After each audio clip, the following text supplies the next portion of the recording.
Good evening, Radhe Radhe आप सभी को। आज का ये हमारा MCQ का पहला वीडियो है, ठीक है। यानी कि पहला पार्ट हम हल करने वाले हैं CDP के। आज मैं लेकर आया हूँ 40 महत्वपूर्ण प्रश्नों को, जिसमें हम देखेंगे महत्वपूर्ण प्रश्नों को जो कि C TET, H TET, MP TET है ना, CG टेट, किसी न किसी एग्ज़ाम में आपको देखने को मिला होगा, ठीक है, और कुछ नहीं मिला होगा, ठीक है। चलिए, तो सबसे पहला जो हमारा प्रश्न है वो है शिक्षा मनोविज्ञान आवश्यक है। देखिए, सबसे पहला प्रश्न क्या है, शिक्षा मनोविज्ञान आवश्यक है। सबसे पहले ऑप्शन है ए शिक्षकों के लिए, बी है अभिभावकों के लिए, सी है ए और बी दोनों के लिए, और डी है श्रमिकों के लिए। तो देखिए, इस प्रश्न का जो सही आंसर है वो है सी, ए और बी दोनों के लिए। यानी कि जो शिक्षा मनोविज्ञान है वो किसके किसके लिए आवश्यक है, शिक्षक और अभिभावक के लिए। देखिए, इसको एक हम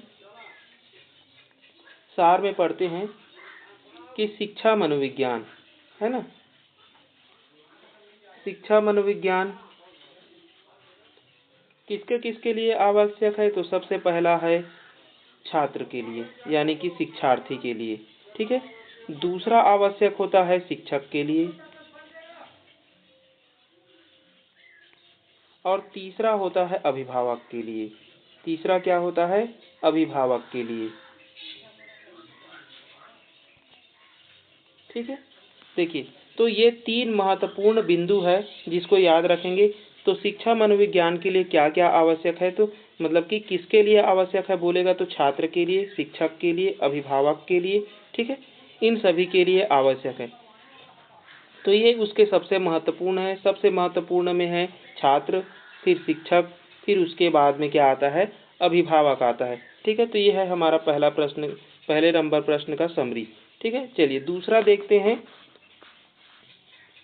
दूसरा प्रश्न क्या है, तो दूसरा प्रश्न कह रहा है शिक्षा मनोविज्ञान का मुख्य संबंध सीखने से है।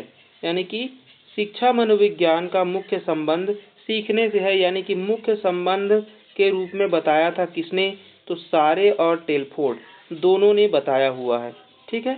सारे और टेलफोर्ड दोनों ने क्या बताया हुआ है कि शिक्षा मनोविज्ञान जो है वह सीखने से संबंधित होता है, मुख्य रूप से सीखने से संबंधित होता है, ठीक है।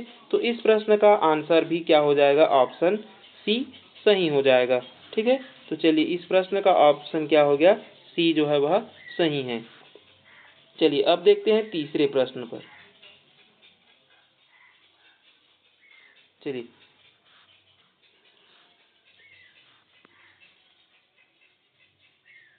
देखिए तीसरा प्रश्न। तीसरा प्रश्न क्या है, मनोविज्ञान की आधारशिला किस पुस्तक में रखी गई थी। यानी कि जो मनोविज्ञान है वो किस बुक से आया हुआ है। तो हम जानते हैं ना कि मनोविज्ञान जो है वह दर्शन शास्त्र का एक क्या है, भाग है ना।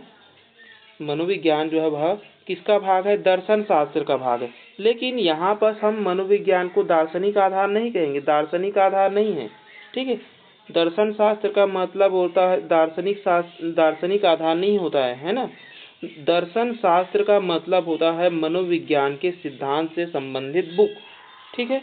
उससे हमने किसको अलग किया हुआ है, तो मनोविज्ञान को अलग किया हुआ है, ठीक है। देखिए, इसका एक समरी है। तो सबसे पहले क्या आता है, दर्शन शास्त्र। सबसे पहले क्या आता है, तो दर्शन शास्त्र आता है। फिर इससे क्या बना, मनोविज्ञान, ठीक है, मनोविज्ञान बना। फिर मनोविज्ञान से क्या बना, मनोविज्ञान से फिर इसको अलग करके किसको अलग कर दिया गया, शिक्षा मनोविज्ञान कर दिया गया। यानी कि यही क्या है, मनोविज्ञान ही क्या है, शिक्षा मनोविज्ञान है, ठीक है। और शिक्षा मनोविज्ञान से ही और क्या किया गया है, बाल मनोविज्ञान को अलग किया गया है, ठीक है। यानी कि ये सभी जो किसके अंतर्गत है, तो दर्शन शास्त्र के अंतर्गत है। और दर्शन शास्त्र में किसकी व्याख्या की गई है, तो उनके सिद्धांतों की व्याख्या की गई है, मनोविज्ञान के सिद्धांतों की व्याख्या की गई है। ठीक है, तो चलिए, तो इस प्रश्न का अब देखिए सही आंसर क्या हो जाएगा। मनोविज्ञान की आधारशिला किस पुस्तक से रखी गई है बोलेगा, तो मनोविज्ञान के सिद्धांत से। ठीक है, यानी कि जो मनोविज्ञान बना है वो किससे बना हुआ है, सिद्धांतों से बना हुआ है ना। तो मनोविज्ञान के सिद्धांत से ही क्या रखा गया, उसकी आधारशिला को रखा गया। जब तक सिद्धांत नहीं होगा हम मनोविज्ञान को आधार कैसे मान सकते हैं, नहीं मान सकते है ना। तो आधार मानने का मुख्य स्वरूप क्या है, तो सिद्धांत है। ठीक, चलिए अगला है हमारा चौथा प्रश्न। देखिए चौथा प्रश्न क्या है, अमेरिका में प्रकाशित प्रिंसिपल ऑफ साइकोलॉजी के लेखक हैं। देखिए प्रिंसिपल ऑफ साइकोलॉजी है ना, इसको मैंने पहला या दूसरे वीडियो में पढ़ाया हुआ है ना, कि प्रिंसिपल ऑफ साइकोलॉजी नामक बुक किसने लिखी हुई है। तो प्रिंसिपल ऑफ साइकोलॉजी नामक बुक जो है वह विलियम जेम्स के द्वारा लिखी गई है। ठीक है, चलिए अब देखिए यहाँ पर जो विलियम जेम्स हैं, विलियम जेम्स के बारे में हम कुछ जान लेते हैं। ठीक है, देखिए विलियम जेम्स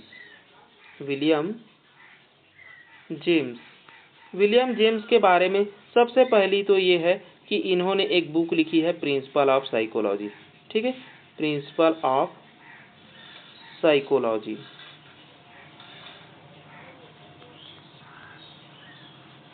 ठीक है, देखिए ये हो गया इसका पहला पॉइंट।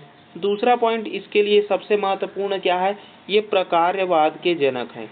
और कौन है ये प्रश्न बना हुआ है। ठीक है, प्रकार्यवाद के क्या माने जाते हैं, जनक माने जाते हैं। तो प्रकार्यवाद दिया है। तीसरा, दूसरी प्रयोगशाला जो है मनोविज्ञान की प्रयोगशाला, दूसरी प्रयोगशाला किसने खोली है, तो विलियम जेम्स ने। तो दूसरी प्रयोगशाला से भी संबंधित है। ठीक है, तो किससे संबंधित है, तो तीन चीजों से। सबसे पहली प्रिंसिपल ऑफ साइकोलॉजी बुक लिखी हुई है। ठीक है, ये क्या है, एक बुक है। ठीक, दूसरा है प्रकार्यवाद के जनक है, और दूसरी क्या है, इनकी प्रयोगशाला बनाई हुई है। ठीक है, दूसरी क्या बनाई हुई है, प्रयोगशाला बनाई हुई है।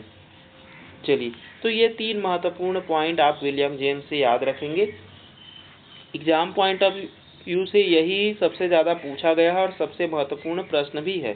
ठीक है, चलिए अगले प्रश्न पर चलते हैं। अब है हमारा पांचवा प्रश्न।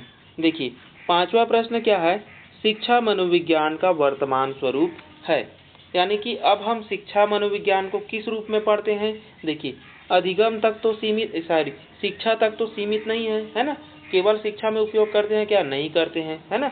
दोनों में करते हैं, सीखने सिखाने में, है ना। अधिगम तक सीमित है क्या, नहीं है ना। यानी कि शिक्षा, अधिगम, व्यक्तित्व विकास सभी पर। यानी कि शिक्षा मनोविज्ञान का स्वरूप किस रूप में है, व्यापक रूप में देखते हैं, है ना। हम शिक्षा मनोविज्ञान को किस रूप में देखते हैं, व्यापक रूप में देखते हैं। क्योंकि इसमें हम क्या करते हैं, अध्ययन कराने के तरीके भी सीखते हैं और अध्ययन कराते भी हैं, है ना। उसमें जो भी टीचिंग लर्निंग मटेरियल है, TLM है, यानी कि विभिन्न प्रकार की सामग्री, हर एक चीज को, मूल्यांकन को, है ना, असेसमेंट को, सभी को हम देखते हैं। तो ये क्या है, एक इनका जो क्षेत्र है वो व्यापक क्षेत्र है। ठीक है, इसका स्वरूप पूछेगा तो कैसा है, व्यापक स्वरूप है। चलिए अगला है छठवां प्रश्न। गैरिसन के अनुसार शिक्षा मनोविज्ञान का उद्देश्य है। जो गैरिसन है उन्होंने शिक्षा मनोविज्ञान का उद्देश्य किसको माना है, तो गैरिसन ने शिक्षा मनोविज्ञान के उद्देश्य को क्या माना है, व्यवहारवाद। ठीक है, क्योंकि गैरिसन जो है वह कब आया, बहुत मतलब कि गैरिसन जो है वह 19वीं शताब्दी में आया। तो 19वीं शताब्दी में आया है, यानी कि उस टाइम क्या चल रहा था, व्यवहारवाद चल रहा था, है ना। तो ये गैरिसन किससे संबंधित है, तो व्यवहार का ज्ञान से संबंधित है। ठीक है, चलिए अगला प्रश्न है हमारा सातवां प्रश्न।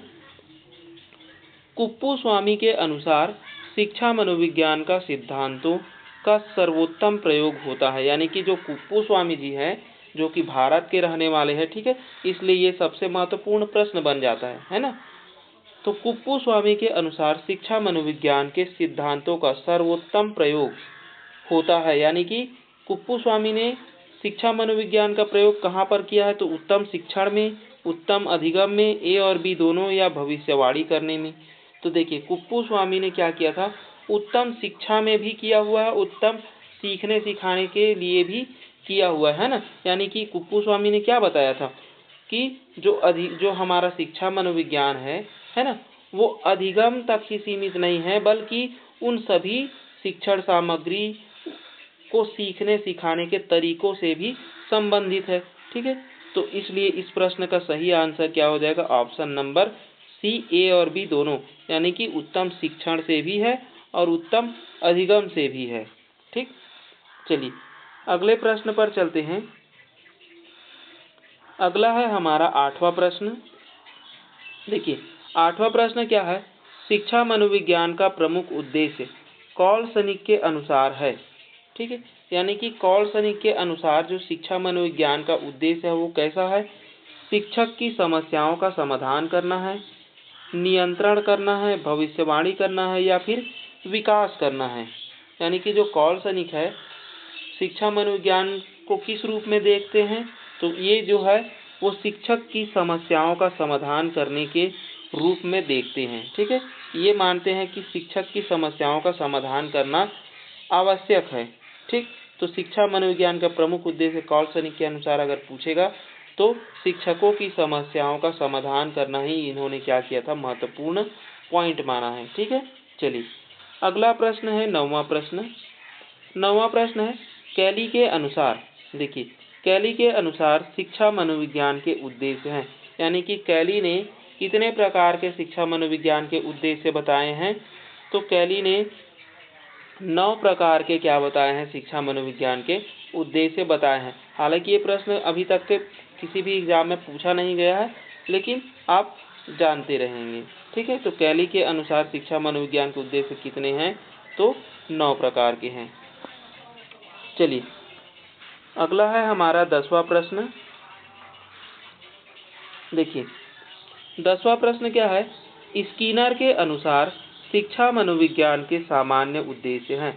यानी कि जो स्कीनर साहब है हमारे, ठीक है, तो उन्होंने क्या कहा, शिक्षा मनोविज्ञान के सामान्य उद्देश्य किस रूप में बताया है, तो संगठित तथ्यों एवं सामान्य नियमों का संग्रह करना है, नैतिक विकास है, बाल विकास है या फिर शारीरिक विकास है। देखिए नैतिक विकास को तो कोहाल वर्ग ने बताया, तो ये ऑप्शन तो ऐसे ही कट हो गया है ना, ये हो ही नहीं सकता है ना। बाल विकास से संबंधित भी नहीं है ना, शारीरिक विकास से भी संबंधित नहीं है। स्किनर जो है बाल विकास से संबंधित है। ठीक है, इन्होंने जो प्रयोग किया हुआ है ना, किस पर प्रयोग किया हुआ है, स्किनर ने, तो स्किनर ने किया हुआ है, स्किनर ने हमारे चूहे पर प्रयोग किया हुआ है ना। ठीक है, तो स्किनर ने क्या किया था, चूहे पर प्रयोग किया हुआ है। और किस पर प्रयोग किया हुआ था, तो 2 चीजों पर इन्होंने प्रयोग किया हुआ है ना, एक तो चूहे पर प्रयोग किया था स्किनर ने और दूसरा किया हुआ है कबूतर पर, है ना। तो दोनों का जो सामान्य उद्देश्य निकल कर आता है वो क्या है, बालकों के विकास से है ना। तो इनके अनुसार यानी कि स्किनर के अनुसार शिक्षा मनोविज्ञान का अगर सामान्य उद्देश्य पूछेगा तो बाल विकास से संबंधित है। ठीक है, बाल विकास पर ही इन्होंने क्या किया था, बाल विकास से संबंधित है ना, जो इनके शिक्षा के जो महत्वपूर्ण तथ्य है वो बाल विकास से संबंधित है। चलिए अगला देखते हैं 11वां प्रश्न। स्किनर के अनुसार, देखिए फिर से स्किनर के अनुसार शिक्षा मनोविज्ञान के विशिष्ट उद्देश्य हैं। देखिए सामान्य उद्देश्य पूछेगा तो बाल विकास लगाएंगे, अगर विशिष्ट उद्देश्य पूछेगा तो विशिष्ट उद्देश्य में इन्होंने क्या कहा कि बालकों के वांछनीय व्यवहार के अनुरूप शिक्षा के स्तरों एवं उद्देश्यों को निश्चित करने में सहायता करना।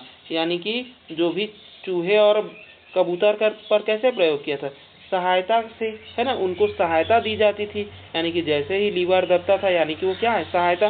तो उनका जो शिक्षा में उद्देश्य है वो क्या है, बालकों के वांछनीय व्यवहार, यानी कि जो भी व्यवहार करने वाला है के अनुरूप शिक्षा के स्तर एवं उद्देश्य को क्या करना चाहिए, महत्वपूर्ण बनाना चाहिए, योगदान रूप में बनाना चाहिए, सहयोग रूप में बनाना चाहिए, यानी कि सहयोगी बनाना चाहिए।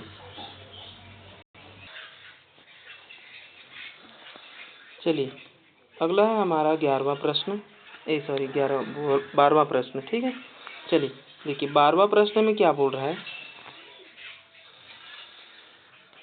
शिक्षा मनोविज्ञान के क्षेत्र में वह सभी ज्ञान और विधियां सम्मिलित है जो सीखने की प्रक्रिया से अधिक अच्छी प्रकार समझने में सहायक होता है। यह कथन है, देखिए एक कथन दिया हुआ है, यह कथन किसका है, तो जो 12वां का कथन है वो है ली का कथन है। ठीक है, देखिए ये कथन किसका है, ली का। तो ली ने क्या कहा था, शिक्षा मनोविज्ञान के क्षेत्र में वह सभी ज्ञान और विधियां सम्मिलित है जो सीखने की प्रक्रिया से अधिक अच्छी प्रकार समझने में सहायक होता है। देखिए इस ये वाला जो कथन है इसको मैंने नहीं बताया, ठीक है, अपने वीडियो में नहीं बताया, ये एक नया परिभाषा बुक में दिया हुआ है। ठीक है, चलिए तो इसको आप देख लेंगे एक बार अच्छे तरीके से। अगला है हमारा 13वां प्रश्न। तो गेट्स के अनुसार शिक्षा मनोविज्ञान की सीमा है, यानी कि जो गेट्स हैं हमारे, उन्होंने शिक्षा मनोविज्ञान की सीमा क्या बताई है, तो शिक्षा मनोविज्ञान जो है वह क्या है, परिवर्तनशील है, स्थिर नहीं है, है ना, और अस्थिर है, इस परिवर्तनशील नहीं है, यानी कि ये क्या है, तटस्थ नहीं है। तटस्थ होने का मतलब क्या है कि हम उसको अच्छे तरीके से जान सकते हैं, लेकिन ये परिवर्तनशील है, यही इसकी क्या है, सीमा है। इस प्रकार यह कथन किसने कहा था, तो गेट्स ने कहा है। ठीक है, चलिए अगला है हमारा 14 नंबर प्रश्न। देखिए 14 नंबर प्रश्न क्या है, अवस्था विशेष के आधार पर हमें किसी बालक को युवा या वृद्ध कहना चाहिए। यह कथन किसका है, तो यह जो कथन है ये फ्रॉबेल का कथन है। फ्रॉबेल ने कहा था कि हम किसी की अवस्था को देखकर, यानी कि किसी की आयु को देखकर हम उसको क्या कह सकते हैं, युवा कह सकते हैं या फिर वृद्ध कह सकते हैं। ठीक है, तो ये कथन किसका है, तो फ्रॉबेल का कथन है, और ये एग्जाम में आया हुआ है, एक बार नहीं 2-3 बार आया हुआ है। ठीक है, तो ये एक महत्वपूर्ण प्रश्न बनता है। चलिए अगला देखते हैं 15 नंबर प्रश्न। देखिए 15 नंबर प्रश्न क्या है, हर्बर्ट के अनुसार शिक्षा सिद्धांतों का आधार होना चाहिए। जो हर्बर्ट है हमारे, ठीक है, उनके अनुसार जो शिक्षा सिद्धांतों का आधार क्या होना चाहिए, मनोवैज्ञानिक होना चाहिए, न कि नैतिक। ठीक है, न कि आदर्शवादी। ठीक है, चलिए आदर्शवादी कहने का मतलब है नियम, है ना, नैतिक कहने का मतलब है नियम। प्रकृतिवादी भी क्या मानते हैं, किसी नियम से संबंधित या प्रकृति के वर्णन से संबंधित मानते हैं। ठीक है, तो हर्बर्ट ने क्या कहा था कि शिक्षा सिद्धांत है वो क्या होनी चाहिए, मनोवैज्ञानिक होनी चाहिए। ठीक है, क्योंकि हर्बर्ट क्या है, एक व्यवहारवादी मनोवैज्ञानिक है ना। चलिए अगला है हमारे 16 नंबर प्रश्न। इसमें मारिया मॉन्टेसरी है। मॉन्टेसरी के अनुसार एक अध्यापक द्वारा उस स्थिति में ही शिक्षण कार्य प्रभावी ढंग से किया जा सकता है जब उसे ज्ञान होगा। यानी कि मारिया मॉन्टेसरी मानती हैं कि किसी अध्यापक को, है ना, शिक्षण कार्य जो है वह प्रभावी ढंग से कब पढ़ा सकेगा, जब उसे किस चीज़ का ज्ञान होना चाहिए, मनोविज्ञान के प्रयोगात्मक स्वरूप का, सिद्धांत का, व्यवहार का, मूल्य का। देखिए तो इन्होंने सबसे महत्वपूर्ण क्या माना हुआ है, तो मनोविज्ञान के प्रयोगात्मक स्वरूप को जानना बहुत जरूरी है ना। यानी कि जो भी हम बच्चों को सिखाना चाहते हैं उसको प्रयोग रूप में, यानी कि साक्षात रूप में एक शिक्षक को जानना बहुत ही महत्वपूर्ण है। ठीक है, चलिए अगला है हमारा 17 नंबर प्रश्न। देखिए 17 नंबर प्रश्न क्या कह रहा है, वर्तमान समय में शिक्षा मनोविज्ञान की आवश्यकता है। देखिए वर्तमान समय में हम शिक्षा मनोविज्ञान को किस रूप में देखते हैं, तो बाल केंद्रित रूप में देखते हैं। ठीक है, ये प्रश्न सी-टेट, सी-जी-टेट, है ना, बहुत सारे एग्जाम में पूछा गया है और महत्वपूर्ण प्रश्न भी है। ठीक है, और सभी जानते हैं इसको कि अभी जो समय चल रहा है वो बालकों का समय चल रहा है ना। चलिए अगला है 18 नंबर प्रश्न। वर्तमान समय में शिक्षा मनोविज्ञान की आवश्यकता समझी जाती है। यानी कि अभी हम शिक्षा मनोविज्ञान को किस रूप में देखते हैं, सर्वांगीण विकास के रूप में देखते हैं। ठीक है, यानी कि शिक्षा मनोविज्ञान सर्वांगीण विकास का स्वरूप है, किसने माना है? तो गांधी जी ने माना था। ठीक है, चलिए अगला है 19 नंबर प्रश्न। 19 नंबर प्रश्न में शिक्षा मनोविज्ञान का प्रमुख लाभ है, यानी कि शिक्षा मनोविज्ञान का प्रमुख लाभ क्या है? शिक्षक विद्यार्थी में मधुर संबंध होना चाहिए, यानी कि सही है। शिक्षक अभिभावक में मधुर संबंध होना चाहिए। देखिए, हम शिक्षा मनोविज्ञान को किसके लिए देखते हैं? बच्चों के लिए देखते हैं, है ना? तो वहाँ पर अभिभावक नहीं आएगा, है ना? शिक्षक प्रबंधक मधुर संबंध ये भी नहीं होना चाहिए, है ना? हमें किसको पढ़ाना है? एक शिक्षार्थी को पढ़ाना है ना? तो शिक्षार्थी के बीच में क्या होना चाहिए? शिक्षक और शिक्षार्थी के बीच में मधुर संबंध होने चाहिए। तो इस प्रश्न का सही आंसर क्या है? Option number A. यानी कि देखिए, सही तो सभी है, लेकिन 100% वाला सही कौन है? तो 100% वाला सही ऑप्शन ए है ना? हम शिक्षक और शिक्षार्थी के बीच में मधुर संबंध बनाना चाहते हैं, है ना? चलिए अगला है हमारा 20वां प्रश्न। देखिए 20वां प्रश्न क्या है? कक्षा में छात्रों को उनकी विभिन्नताओं के आधार पर पहचानने के लिए शिक्षक को ज्ञान होना चाहिए। यानी कि मान लो कि एक कक्षा में भिन्न भिन्न विद्यार्थी हैं, है ना? भिन्न भिन्न स्तर के बोल सकते हैं, बौद्धिक स्तर के बोल सकते हैं, या भी विभिन्न क्षेत्र के बोल सकते हैं, या शारीरिक रूप से भी भिन्न हो सकते हैं, है ना? तो एक शिक्षक को क्या चाहिए? शिक्षण विधियां चाहिए, शिक्षण अधिगम सामग्री चाहिए, शिक्षार्थियों के व्यवहार को जानना चाहिए, या शिक्षा मनोविज्ञान का उनको ज्ञान होना चाहिए। तो यानी कि एक शिक्षक को क्या होना चाहिए? शिक्षा मनोविज्ञान का ज्ञान होना चाहिए कि वह बच्चों को व्यक्तिगत विभिन्नता के आधार पर किस प्रकार से पढ़ाए, है ना? बच्चे को व्यक्तिगत विभिन्नता के आधार पर कौन जानकारी देता है? तो शिक्षा मनोविज्ञान जानकारी देता है ना? तो शिक्षा मनोविज्ञान से हम बच्चों के व्यक्तिगत विभिन्नता के बारे में जानकारी रखेंगे और क्या करेंगे? शिक्षण कार्य करेंगे। ठीक है, चलिए अगला है हमारा 21 नंबर प्रश्न। समय सारणी में गणित, विज्ञान या कठिन विषय के कालांश पहले क्यों रखे जाते हैं? देखिए, ये एक महत्वपूर्ण विषय है ना? जो कि डीएलएड में पढ़ाया भी जाता है कि समय सारणी डीएलएड में दिया हुआ, डीएलएड प्रथम वर्ष में, कि समय सारणी में गणित, विज्ञान या कठिन विषय के कालांश को पहले, यानी कि प्रथम भाग, यानी कि हमारी जो मध्य अवकाश है, यानी कि जो खाने की छुट्टी होती है, उससे पहले क्यों रखा जाता है? मनोविज्ञान के आधार पर रखा गया है, समाजशास्त्र के आधार पर, या रुचि के आधार पर, या अभिरुचि के आधार पर? किसके आधार पर रखा गया?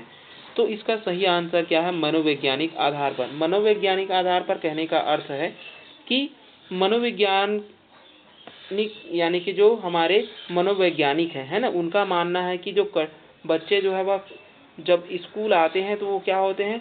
बहुत ही फ्री होते हैं, यानी कि वो उस टाइम में क्या होते हैं? अधिगम करने के लिए ज़्यादा प्रेरित रहते हैं, है ना?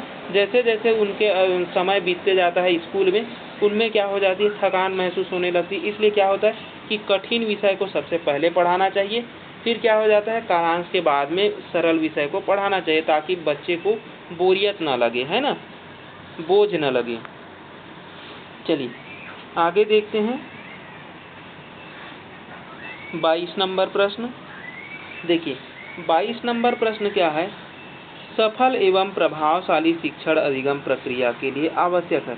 आप सफल और प्रभावशाली शिक्षण अधिगम कब करेंगे? जब आपको, देखिए ऑप्शन पढ़ते हैं, शिक्षण अधिगम सामग्री का प्रयोग करेंगे, शिक्षा मनोविज्ञान के सिद्धांतों का उपयोग करेंगे, श्याम पट का उपयोग करेंगे, या फिर ए और बी दो चीज का ही उपयोग करेंगे। कि शिक्षण अधिगम सामग्री का तो आप उपयोग करेंगे ही करेंगे, है ना? मतलब ए तो शामिल है, शिक्षा मनोविज्ञान के सिद्धांतों का भी उपयोग करेंगे आप, है ना? देखिए शिक्षा मनोविज्ञान के सिद्धांतों का उपयोग करेंगे, क्योंकि वहाँ पर एक ही प्रकार के तो बच्चे होंगे नहीं, है ना? विभिन्न प्रकार के बच्चे होंगे, तो उनके सिद्धांत का भी हम उपयोग करेंगे। ठीक है, तो श्याम पट उतना जरूरी नहीं है ना? यानी कि प्रभावशाली शिक्षण में श्याम पट जरूरी है, लेकिन 100% जरूरी नहीं। 100% क्या जरूरी है? कि आप सामग्री का उपयोग करेंगे, है ना? क्योंकि शिक्षण अधिगम सामग्री के अंतर्गत ही क्या हो जाएगा? श्याम पट जो है वह आ जाता है, इसलिए ये जो है वह कम महत्वपूर्ण है ना? तो ऑप्शन डी क्या हो जाएगा इस प्रश्न का सही आंसर हो जाएगा। ठीक है, तो इस प्रश्न का सही आंसर क्या हो गया? Option number D. चलिए अगला है हमारा 23 नंबर प्रश्न। देखिए 23 नंबर प्रश्न में है, निर्देशन एवं परामर्श में किस विषय का अधिक उपयोग किया जाता है? शिक्षा मनोविज्ञान का, गणित का, हिंदी का या फिर विज्ञान का? तो निर्देशन एवं परामर्श देने के लिए हम किस में पढ़ते हैं निर्देशन एवं परामर्श को? तो शिक्षा मनोविज्ञान में ही पढ़ते हैं ना। शिक्षा मनोविज्ञान का एक भाग है, यूनिट है ना, जिसको अभी हम आगे पढ़ाने वाले हैं आपको। ठीक है, तो इसका उपयोग कहाँ किया जाता है? शिक्षा मनोविज्ञान का ही ये क्या है? भाग है। ठीक है, तो अधिक उपयोग इसका किस में किया गया है? शिक्षा मनोविज्ञान में। ठीक, चलिए अगला है 24 नंबर प्रश्न। देखिए 24 नंबर प्रश्न क्या कह रहा है? छात्रों की योग्यता एवं रुचि के आधार पर पाठ्यक्रम निर्माण में योगदान होता है। यानी कि छात्रों की योग्यता एवं जो रुचि है, यानी कि जो योग्यता है और रुचि है के आधार पर हम क्या करते हैं? पाठ्यक्रम का निर्माण करते हैं, है ना। ये किस पर आधारित है? तो शिक्षा मनोविज्ञान पर आधारित है। ठीक है, शिक्षा मनोविज्ञान से ही हम क्या करते हैं? उनकी योग्यता, रुचि, अभिरुचि को देखकर हम क्या करते हैं? उनके पाठ्यक्रम का निर्माण करते हैं। ठीक है, न कि हम बच्चों से निर्देश लेते हैं, परामर्श नहीं लेते हैं, है ना।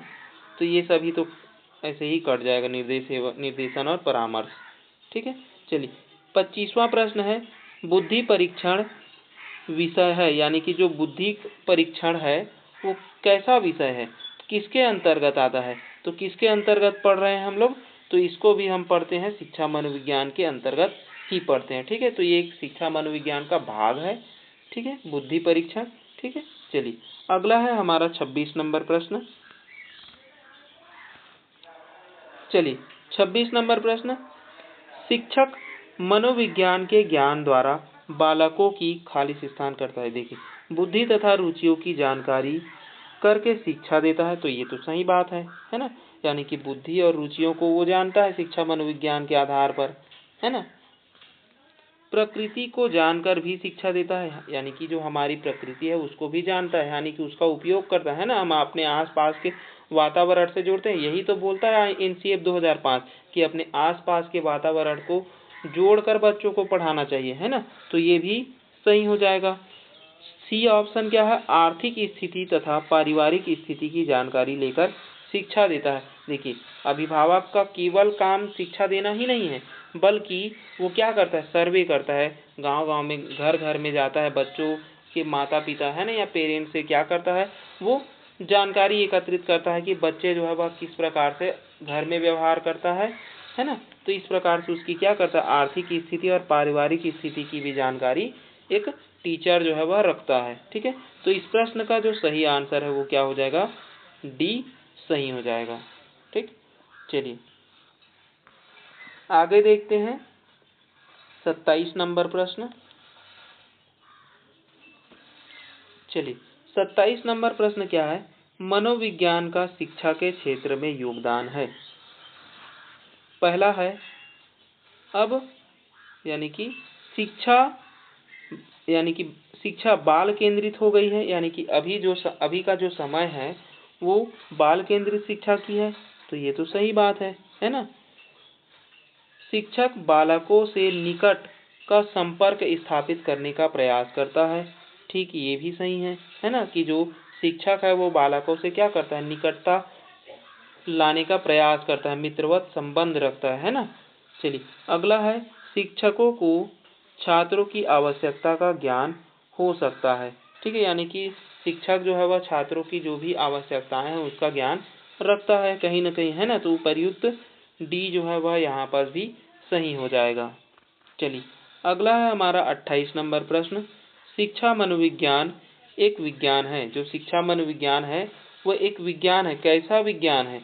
हम इसके अंतर्गत क्या करते हैं? मानव व्यवहार का अध्ययन करते हैं, मानव सिद्धांतों का अध्ययन करते हैं, शैक्षिक सिद्धांतों का अध्ययन करते हैं, या फिर मानव की व्यक्तिगत विभिन्नताओं का अध्ययन करते हैं। देखिए यहाँ पर जो ऑप्शन दिया गया है ना वो ट्रिकी दिया गया है, यानी कि हम यहाँ पर किसी भी ऑप्शन को इस तरीके से एलिमिनेट नहीं कर सकते, क्योंकि हम इसमें मानव व्यवहार का भी अध्ययन करते हैं। लेकिन ये तो सही है, मानव सिद्धांतों का भी अध्ययन करते हैं, ये भी सही है, मानव की व्यक्तिगत विभिन्नताओं का अध्ययन भी करते हैं, ये भी सही। लेकिन क्यों करते हैं? शैक्षिक सिद्धांतों को प्राप्त करने के लिए, है ना। क्यों करते हैं? तो शैक्षिक सिद्धांतों को प्राप्त करने के लिए। तो इस प्रश्न का जो सही आंसर है वो क्या हो जाएगा, यानी कि जो सुटेबल आंसर है 100% जो सही आंसर है वो क्या है, ऑप्शन नंबर सी है। ठीक,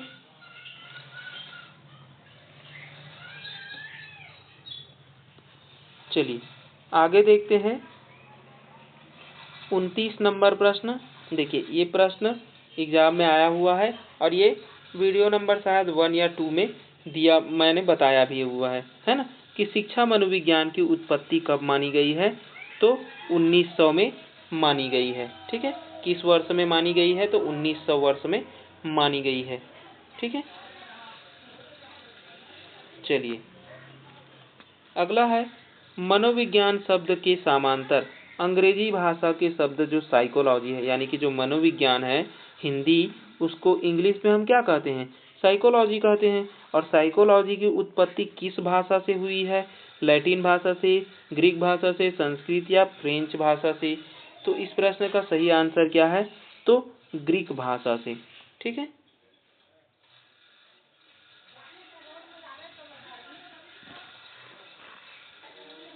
चलिए हमने देखा है ना कि जो मनोविज्ञान है वो, ये जो साइकोलॉजी है वो किस भाषा का शब्द है, ग्रीक यानी कि यूनानी भाषा का शब्द है। ग्रीक को हम और किस नाम से जानते हैं, तो यूनानी।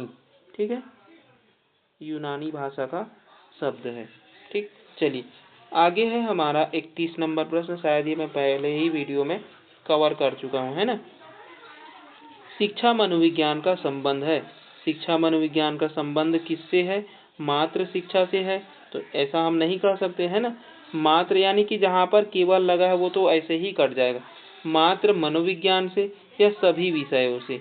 तो देखिए 31 नंबर का सही आंसर क्या हो जाएगा, जो शिक्षा मनोविज्ञान है इसके अंतर्गत सभी विषय शामिल होते हैं, है ना। चलिए अगला है हमारा 32 नंबर प्रश्न। चलिए 32 नंबर प्रश्न क्या कह रहा है, शिक्षा का शाब्दिक अर्थ है, यानी कि जो शिक्षा है उसका शाब्दिक अर्थ क्या होता है, पालन पोषण करना, सामने लाना, नेतृत्व देना, या इनमें से सभी। जो शिक्षा शब्द है ना, जो शिक्षा शब्द है वो क्या होता है, शिक्षा का अर्थ क्या है, तो शिक्षा का अर्थ है पालन पोषण करना, शिक्षा का अर्थ है सामने लाना, यानी कि शिक्षा से हम क्या करते हैं, किसी व्यक्ति के मस्तिष्क का पालन पोषण करते हैं, यानी कि उसका विकास करते हैं। ठीक है, उसको सामने लाते हैं। ठीक है, उसको नेतृत्व करने योग्य बनाते हैं, यानी कि ये सभी जो है वह शामिल है शिक्षा के अंतर्गत। ठीक है, तो शिक्षा का शाब्दिक अर्थ पूछेगा तो पालन पोषण करना, सामने लाना, नेतृत्व देना।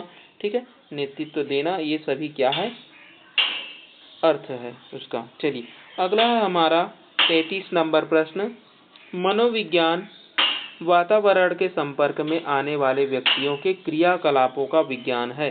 ठीक है, देखिए क्रियाकलापों का विज्ञान किसने कहा, वातावरण से संपर्क में आने वाले, है ना। तो ये जो परिभाषा है उसको मैंने बताया हुआ है ना, तो ये कथन किसका है, वुडवर्थ का कथन है।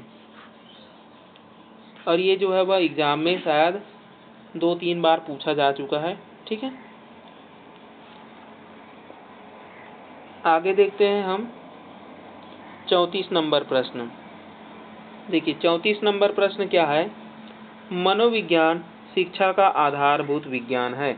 जो मनोविज्ञान है शिक्षा का आधारभूत विज्ञान है, यह कथन किसने कहा, जो मनोविज्ञान को शिक्षा का आधारभूत विज्ञान किसने कहा है, तो चलिए 34 नंबर का जो सही आंसर है वो क्या है, स्किनर, है ना। स्किनर ने ही कहा है कि मनोविज्ञान शिक्षा का आधारभूत विज्ञान है।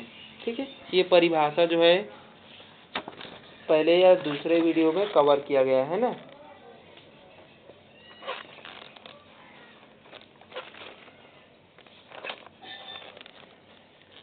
चलिए आगे है हमारा 35 नंबर प्रश्न, शिक्षा मनोविज्ञान की विषय सामग्री संबंधित है। जो शिक्षा मनोविज्ञान की विषय सामग्री है वो किससे संबंधित है? पढ़ने से, लिखने से, बोलने से या फिर सीखने से। चलिए 35 नंबर का जो सही आंसर है वो क्या है? सीखने से, यानी कि सीखने सिखाने से जो शिक्षा मनोविज्ञान है वो संबंधित है ना।